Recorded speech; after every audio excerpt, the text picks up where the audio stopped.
कामरान साहब, ये बताएं कि ये जो वुडन आर्टिस्ट है, आपने ये जो काम स्टार्ट किया था, ये कब किया था? कैसे आपकी इस काम में शुरुआत हुई? ये मैंने 6 क्लासें पढ़ी हैं और 6 क्लासें पढ़ने के बाद मैंने स्कूल छोड़ दिया था। तो उसके बाद मैंने फिर वालिद साहब से काम ही सीखा। तो आपको शौक था या फिर आपने अपने वालिद साहब के काम को आगे बढ़ाने के लिए ही सीखा? मुझे पढ़ाई में दिलचस्पी नहीं थी, मुझे अच्छा। दिलचस्पी अपने वालिद साहब के काम में थी। उनको देखते थे तो जी। कैसा फील होता था हाँ कि मैं भी ये काम करूं? मेरे वालिद साहब का एक नाम था, मैं कहता था कि मेरे वालिद साहब का नाम खत्म ना हो। तो उनके नाम को जिंदा रखने के लिए मैंने ये काम शुरू किया और उम्मीद है कि जब तक सांस है उनका नाम ही चले। आपके वालिद साहब को कितने अवार्ड्स मिले और कहाँ कहाँ उनके काम को जब लोग जानते थे? असल जो हमारा कारोबार था ना वो था हैंडीक्राफ्ट का। तो वालिद साहब ने 32 साल कारोबार किए कराची में। अच्छा।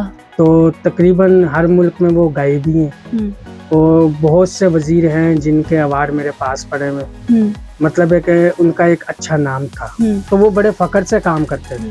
देखे ना, जब किसी की चीज बिकेगी तो उसका हौसला बढ़ेगा, उसका दिल करेगा काम करने का। जब एक चीज पड़ी रहेगी 2-2 साल 5-5 साल बिके ही ना, तो उसका कहाँ हौसला पड़ेगा काम करने। अच्छा, ये बताएं कि ये जो वो काम जब करते थे तो कितने टाइम में एक जो फ्रेम थी वो तैयार होती थी और फिर उनका जो प्राइस होती थी वो कितनी होती थी? देखें, जिस तरह के ये वाला काम आपने देखा है ना मेरा, ये काम मेरा है। अच्छा। अब अगर आप उनका काम देखें ना, वो तो काम के अंदर खो जाते थे। वो एक तस्वीर पे साल भी लगाते थे। अच्छा, ये बताएं कि जब आप काम कर रहे होते हैं, जब आपने ये काम सीखा तो आपको कहीं मुश्किल नहीं हुई कि यार छोड़ देता हूँ, नहीं सीखता, या इस तरह का कोई सीन कभी आपके साथ हुआ हो? मैं जब इस लाइन पे चला था ना, तो मेरे वालिद साहब ने मुझे एक चीज सिखाई थी, बेटा पीछे मुड़ के नहीं देखना। तो बस ये सबक मैंने अपने जहन में डाला था और फिर मैंने पीछे मुड़ के नहीं देखा।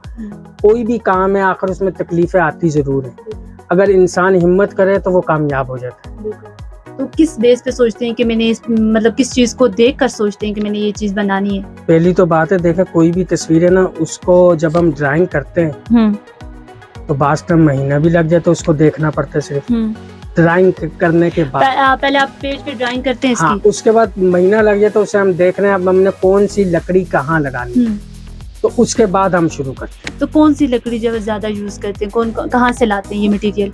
ये सारी बाहर मुल्क की लकड़ी है, ये पाकिस्तानी लकड़ी बहुत कम हम इस्तेमाल करते हैं। आपको पहचान कैसे होती है इस लकड़ी की, ये वाली लकड़ी मुझे चाहिए और मैंने इसको यूज करना है, इस्तेमाल करना है अपनी तस्वीर के लिए? एक चीज ऑलरेडी मेरे पास मौजूद होती है, उसके ऊपर रंदा लगा तो लकड़ी अपना कलर खुद दे देती है। उसके बाद लकड़ियां सामने रख के ड्राइंग हमारे सामने पड़ी होती है, फिर हम उसको सोचते हैं कौन सी चीज कहाँ लगे। अच्छा, इनमें से जो सबसे ये जो आपने ये लगाई हुई है तस्वीरें, इनमें से सबसे ज्यादा कौन सी अच्छी है आपकी?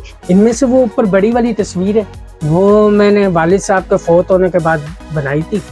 उसमें क्या ऐसी सोच थी आपकी कि आपने ये इसको सारा डिस्प्ले कर दिया? वो एक इंसान है सेंटर में, अगर देखें तो एक इंसान है उस तस्वीर में और उसको हर तरफ से चीजें खा रही है। अच्छा। एक बंदा इंसान परेशानियों में घिरा हुआ है, तो हर चीज उसे तकलीफ दे रही है, सुकून कहीं से भी। असल में वो हकीकत शो कर रही है। जी। अच्छा, उसके बाद जो है वो ये वाली पिक्चर्स आ जाती है। इस पिक्चर में बताएंगे इस पे ये जो जिन बना हुआ है, इसकी क्या हकीकत क्या है? ये पिक्चर तो कलम के ऊपर बनी हुई है ना, कि कलम देखें आप, उसको अच्छा भी इस्तेमाल कर सकते हैं, बुरा भी इस्तेमाल कर सकते हैं। तो अभी तक आपके काम को जब लोग कितना जानते हैं, आपके वाले साहब के काम को जानते ही जानते, तो अभी तक आपके जो कस्टमर आते हैं या ग्राहक जो आते हैं वो क्या कहते हैं आपको? मेरे वालिद साहब ना, जब मैं छोटा सा होता था तो मुझे कहते थे बेटा पढ़ ले, बड़ा होकर रोएगा। तो वो टाइम अब आके मुझे पता चला है मेरे वालिद साहब मुझे क्यों कहा करते थे, क्योंकि मेरी दुकान पे फॉरेनर आता है तो मुझसे बात नहीं होती। मेरे काम को जो जानते हैं, कदर करते हैं, वो फॉरेनर है, और फॉरेनर के साथ जो पाकिस्तानी होते हैं वो हमारी दुकान पे उनको नहीं लेके आते।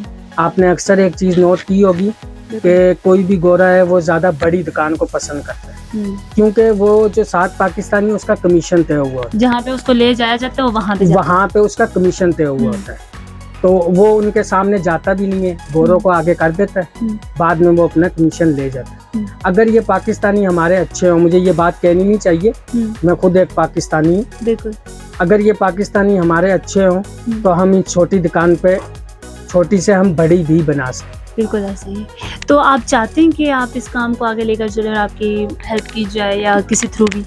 किसी प्लेटफॉर्म? देखे मैंने आपको पहले भी बताया है, मेरी जब तक सांस है मैंने अपने वालिद साहब का नाम नहीं खत्म होने देना। और इस दुकान पे जहाँ आप इंटरव्यू ले रहे हैं, ये भी कुछ ऐसे बंदे हैं जिनकी वजह से मैं बैठा हूँ। मैं अभी उनका नाम नहीं ले सकता, लेकिन किसी वक्त में मैं उनका नाम जरूर लूंगा। नाज़रीन, जहाँ पे लकड़ियों के ईंधन से चलती है जिंदगी की गाड़ी, वहीं पर लकड़ी के बनी हुई हाथों की तस्वीर देखने वालों को हैरान कर देती है। फिलहाल के लिए इतना ही। मजीद अपडेट रहने के लिए देखते रहिए बड़ी खबर।